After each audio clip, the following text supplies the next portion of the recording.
पाच प्रॉपर्टी आहे. यस, सगळ्यांनी सांगायचंय, जोरात रीड करायचंय. पहिली प्रॉपर्टी ग्रोथ, दुसरी प्रॉपर्टी रिप्रोडक्शन, तिसरी मेटाबॉलिझम, चौथी सेल्युलर ऑर्गनायझेशन, पाचवी कॉन्शियसनेस. जे आपण बघितलं होतं डेफिनेशन मध्ये, रिस्पॉन्ड केलं पाहिजे एक्सटर्नल ऍटमॉस्फिअरला, तर ते कोण सजेस्ट करतंय? कॉन्शियसनेस. समजतंय? पहिली प्रॉपर्टी बघितली होती आपण, सेल्फ रेप्लिकेशन. कोण रिप्रेझेंट करताय? ग्रोथ आणि रिप्रोडक्शन मिळून. समजतंय? तर हे सगळे रिप्रेझेंट करणार आहे, तेच सेम आहे, फक्त वेगळ्या वर्ड्स मध्ये आहे. बरोबर? सेल्फ रेग्युलेशन मेटाबॉलिझम करेल. समजतंय? यस, अंडरस्टँड करा. तर या सर्व प्रॉपर्टीज आहे. आतापर्यंत आपण प्रिव्हियस लेक्चरला दोन प्रॉपर्टीज बघितल्या. पहिली कोणती? ग्रोथ. आणि दुसरी कोणती?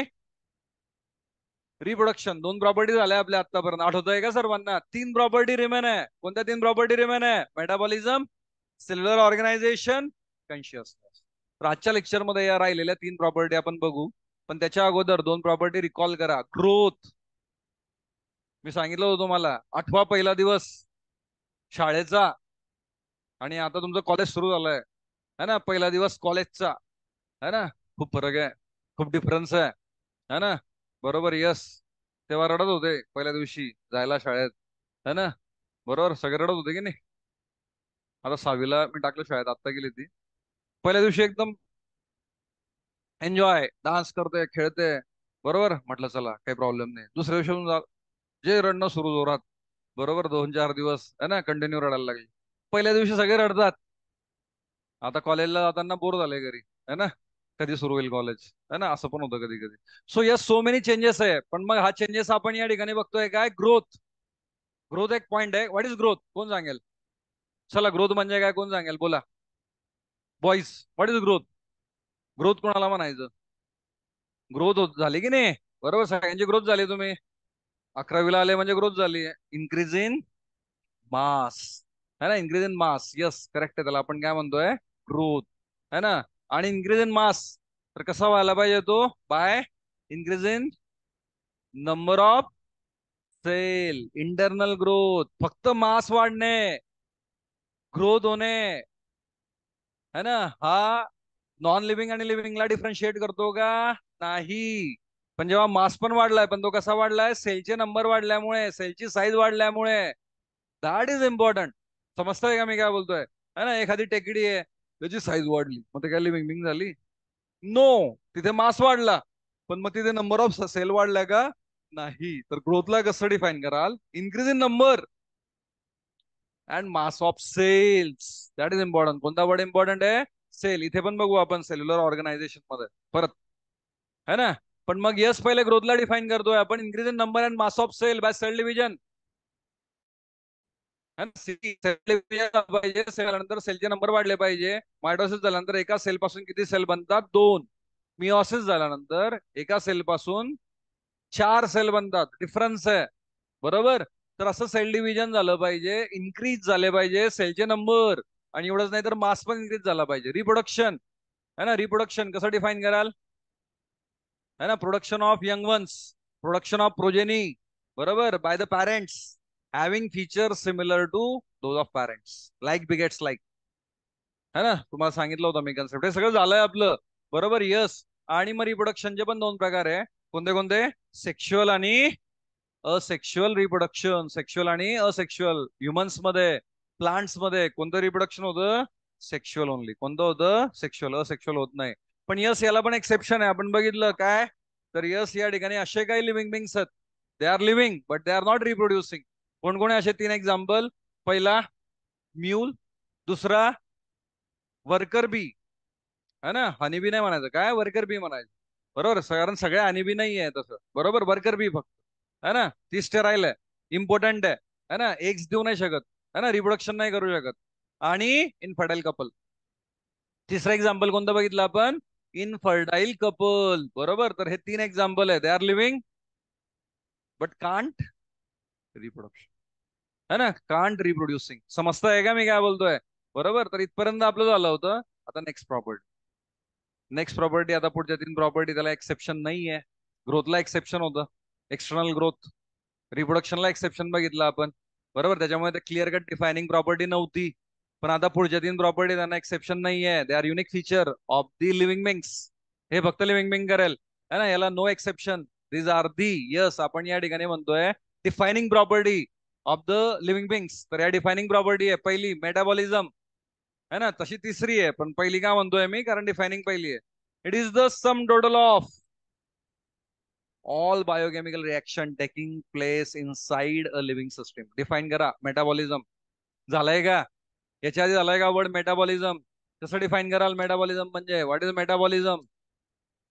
Metabolism, yes. मेटाबॉलिझम म्हणजे काय? मेटाबॉलिझमच्या 2 प्रकारच्या रिएक्शन असतात. कोणत्या कोणत्या? कॅटाबॉलिझम अँड अनाबॉलिझम. दोन्ही प्रकारच्या रिएक्शन मिळून काय म्हणतो आपण? मेटाबॉलिझम. बरोबर है ना. So catabolism plus anabolism is metabolism. Catabolism म्हणजे काय? कॅटाबॉलिझम माहिती आहे कोणाला? What is my catabolism? Come on tell me fast be quick. Catabolism म्हणजे काय?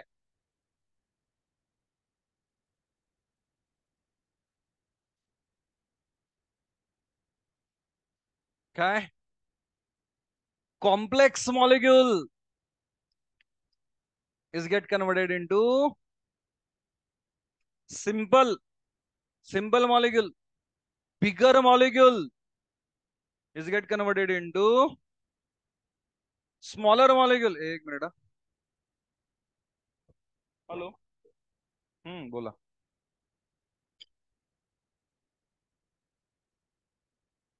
हम्म हम्म यू आर टॉकिंग. बघतो सिंपल ध्यानात ठेवा. नावच आहे काय? कॅटाबॉलिझम. नावात काय आहे? काटा.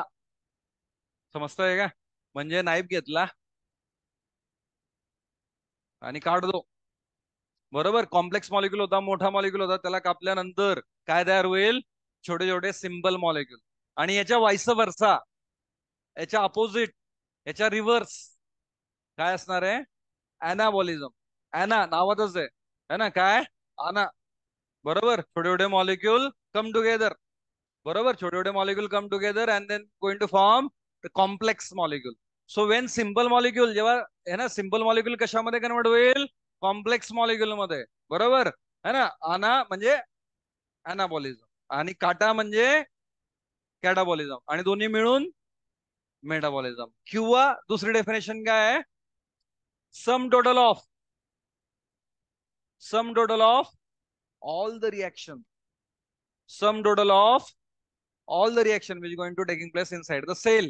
सेल मध्ये जेवढ्या रिएक्शन होतात, सगळ्याच्या सगळ्या रिएक्शन, मग ती कोणती पण असो, त्या सगळ्यांची सम, त्या सगळ्यांची ऍडिशन म्हणजे काय झालं? मेटाबॉलिझम. लक्षात राहील. याच्यानंतर हे कमीत कमी 1 लाख वेळा येईल पुढे, 11वी 12वी मिळून. कोणता कन्सेप्ट? मेटाबॉलिझमचा कन्सेप्ट. का? कारण आपण काय स्टडी करतोय? लिव्हिंग बिंग्स. आणि यस, लिव्हिंग बिंग्स म्हणजे आपण जिवंत आहे. आणि एखादा पर्सन, एखादा ऑर्गॅनिझम कुठपर्यंत जिवंत असतो? कधीपर्यंत जिवंत असतो? है ना. What is death? डेथ म्हणजे काय? डेथ म्हणजे काय? डेथ म्हणजे काय? मृत्यू. Very good. डेथ म्हणजे काय? मृत्यू. बरोबर है ना. कसं डिफाईन कराल त्याला? डेथ होते म्हणजे काय होतं? सर मरून जातो, है ना. डेथ होते म्हणजे काय? सर स्टॉप, है ना. एक जण गेला साधूकडे, लगेच असतो, है ना. साधूकडे गेला, त्याला म्हणतो साधू. साधूला विचारलं त्याने, माणसाने, सबसे बलवान कोण आहे? सगळ्यात ताकदवर कोण आहे? है ना. सबसे बलवान कोण आहे? साधूने काय सांगितलं? सबसे बलवान कोण आहे? समय, है ना. वक्त, टाइम. बरोबर. सबसे बलवान कौन है ना. समय. बरोबर है ना. आज राजा है, समय का पहिया घुमा, है ना. कुछ भी हो सकता है. सबसे बड़ा, सबसे बलवान समय. बराबर है. मैंने समय से बड़ा कोई नहीं क्या? साधु मैंने मूर्ख, है ना. समय से भी बलवान है ना. कौन है? डेथ, मृत्यू. कोण आहे? मृत्यू. डेथ झालं म्हणजे सर्व संपलं. What is death? What is death? Death म्हणजे काय? वेगवेगळ्या, है ना, ठिकाणी वेगवेगळ्या डेफिनेशन आहे, पण बायोलॉजीमध्ये आपण काय म्हणतो, डेथ होते म्हणजे नेमकी काय, केव्हा मरतो, जेव्हा मेटाबॉलिक रिएक्शन स्टॉप होते. Stoppage of metabolic reaction it is called as death. जोपर्यंत मेटाबॉलिक रिएक्शन सुरू आहे तोपर्यंत आपण काय आहे, जिवंत आहे.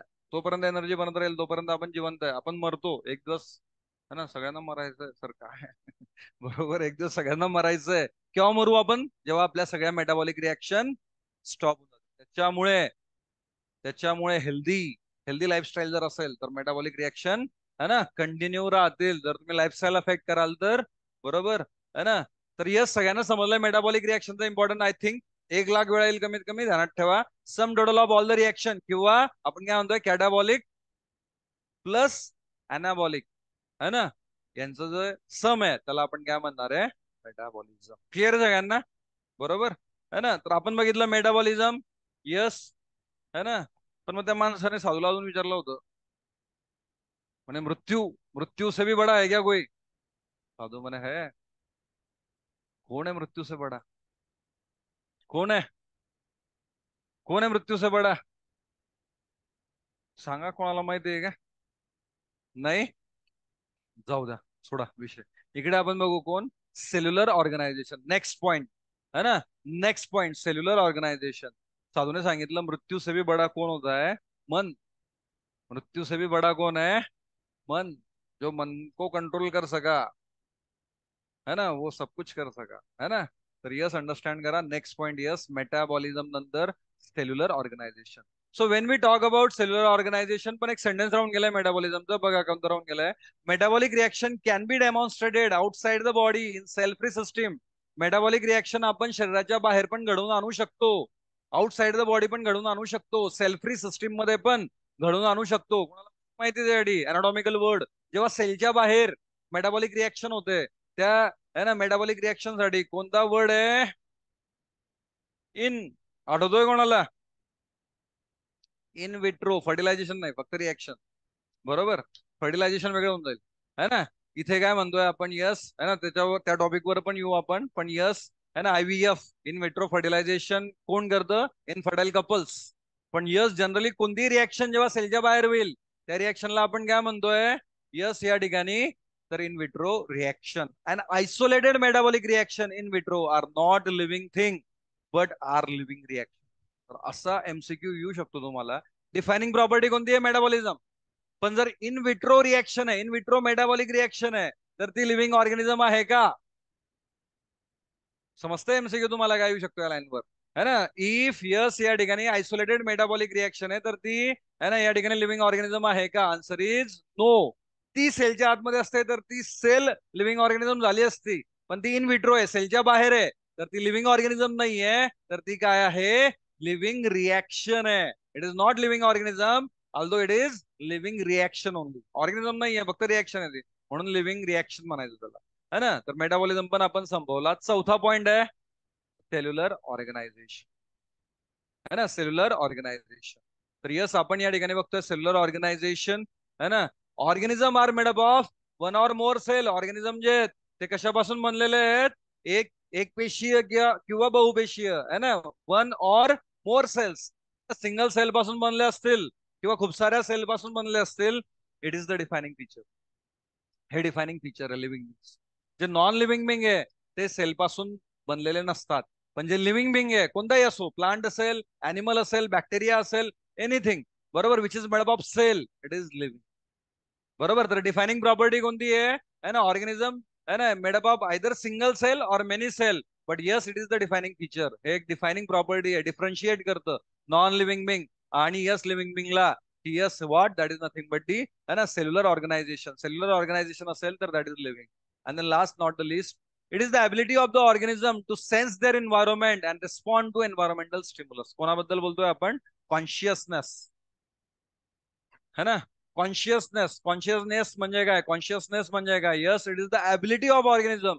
तर ती ऑर्गॅनिझमची ऍबिलिटी आहे टू सेन्स देअर एन्व्हायरमेंट, है ना, एन्व्हायरमेंटला सेन्स करणं, बरोबर, आणि त्याच्यानुसार, है ना, या ठिकाणी रिस्पॉन्ड करणं. हा मंकी, मंकी येतो, है ना, यस, तो सेन्स करतो एन्व्हायरमेंट, बरोबर, आणि त्याच्यानुसार या ठिकाणी तो रिस्पॉन्ड करतोय, तर तो लिव्हिंग बिंग आहे ना. यस, आपण या ठिकाणी बघतोय है ना, respond to environmental stimuli like light, water, temperature, other organism, chemical, pollutant, है ना. तर या सगळ्यांना ते काय करतायत, रिस्पॉन्ड करतायत.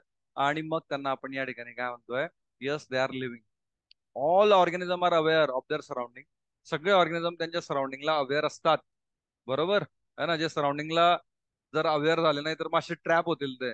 बरोबर. So it is the defining property of living organism. तर ही पण डिफाइनिंग प्रॉपर्टी आहे. तर मग डिफाइनिंग प्रॉपर्टी कोणत्या कोणत्या आहे? पहिली डिफाइनिंग प्रॉपर्टी कोणती? मेटाबॉलिझम. दुसरी कोणती? Cellular organisation. तिसरी कोणती?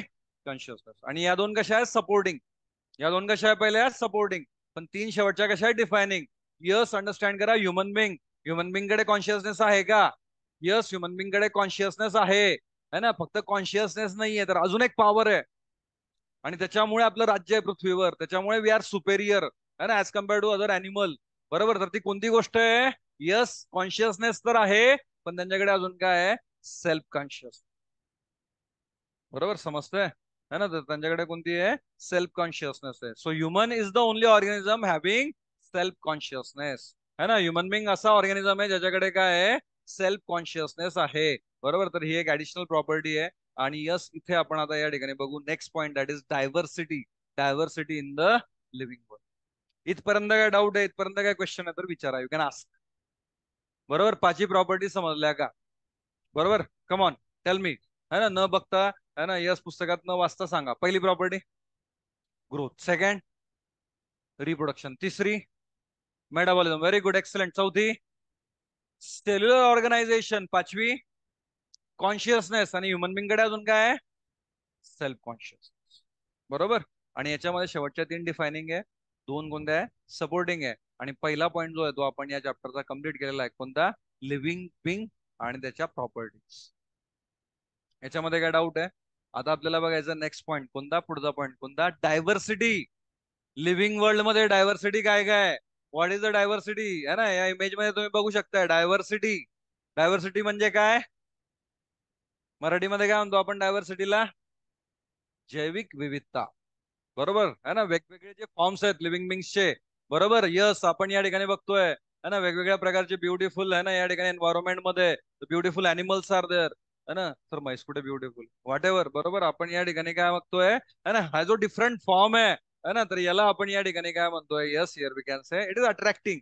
तर डायव्हर्सिटी काय है ना, what exactly here we can say diversity. Biodiversity कोणाला म्हणायचं? तर यस, आपण या ठिकाणी बघतोय बायोडायव्हर्सिटी म्हणजे यस, है ना, आपण या ठिकाणी बघतोय the number and types of organism present on the mother earth refer to biodiversity. Biodiversity म्हणजे काय? एकतर नंबर आहे, and then types of organism, वेगवेगळ्या प्रकारचे ऑर्गॅनिझम आहे, है ना, वेगवेगळ्या प्रकारचे ऑर्गॅनिझम आहे. अँड देन यस, आपण या ठिकाणी for example human being. Human बिंगची पॉप्युलेशन किती वर्ल्ड मध्ये? 8 बिलियन्स. है ना, 8 बिलियन पॉप्युलेशन आहे वर्ल्डची. बरोबर. ह्युमन बिंगची ही एक स्पेसिस झाली. अशा भरपूर स्पेसिस आहे पृथ्वीवर. So many. है ना. किती स्पेसिस आहे पृथ्वीवर? किती आहे? Yes, 1.7 to 1.8 million. 1 मिलियन म्हणजे 10 लाख. तर यस, या ठिकाणी 17 ते 18 लाख वेगवेगळ्या स्पेसिस आहे.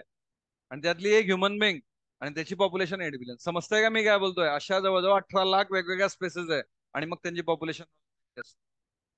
तर एवढी सगळी डायव्हर्सिटी पृथ्वीवर आहे, है ना. यस, आणि पृथ्वी फक्त आपली नाही आहे, फक्त आपला मालकी हक्क नाही आहे, है ना. हे सातबाऱ्यावर नाव आहे, हा प्लॉट तुमच्या नावाचा, है ना, पण मग तुमची प्रॉपर्टी नाही आहे ती. आपल्या आधी पण कोणीतरी इथे होतं, वेगवेगळे अॅनिमल्स, ह्युमन बिंगच नव्हते तेव्हा पण या ठिकाणी पृथ्वी होती. समजतंय का? तर लक्षात घ्या का बरं सांगतोय, है ना. का बरं? काय करणार, सवय असते. येतं आता काहीतरी दगड मार कुत्र्याला, झाडाचे पानं तोड. आपल्या बापाची नाही पृथ्वी. समजतंय का? बरोबर. सगळ्यांची आहे, है ना. तर यस, है ना, या ठिकाणी मदर नेचर आहे, मदर अर्थ आहे. तर आपण या ठिकाणी बघतो number of species describe is 1.7 to 1.8 million. एवढी मोठी डायव्हर्सिटी आहे. आणि हा आपला मॉरल सपोर्ट आहे. ऑलरेडी भरपूर नुकसान करून चुकलोय आपण ह्युमन बिंग, है ना. खूप सारे स्पेसिस नष्ट होऊन गेले आपल्यामुळे. बरोबर. तर अजून नुकसान न करता ऍटलिस्ट प्रिझर्व करा, है ना. ऍटलिस्ट जेवढं जास्त, है ना, या ठिकाणी जतन करता येईल येणाऱ्या जनरेशन साठी आपल्याला जेवढं जास्त देता येईल, ती आपली मॉरल रिस्पॉन्सिबिलिटी आहे.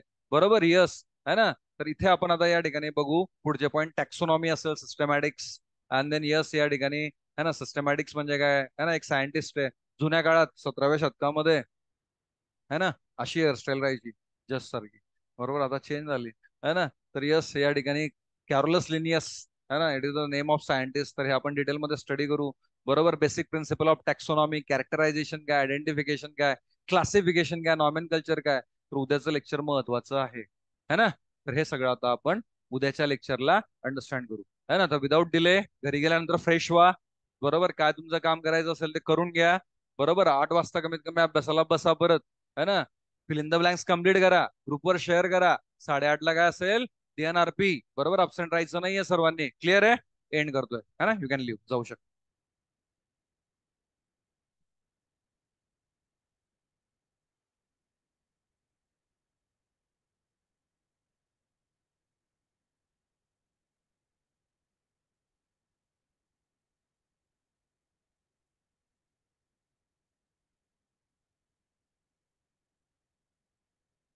त्याच्यानंतर होऊन जाईल का मग असं आहे का? आता 12वी रे नको जाऊ बंद करते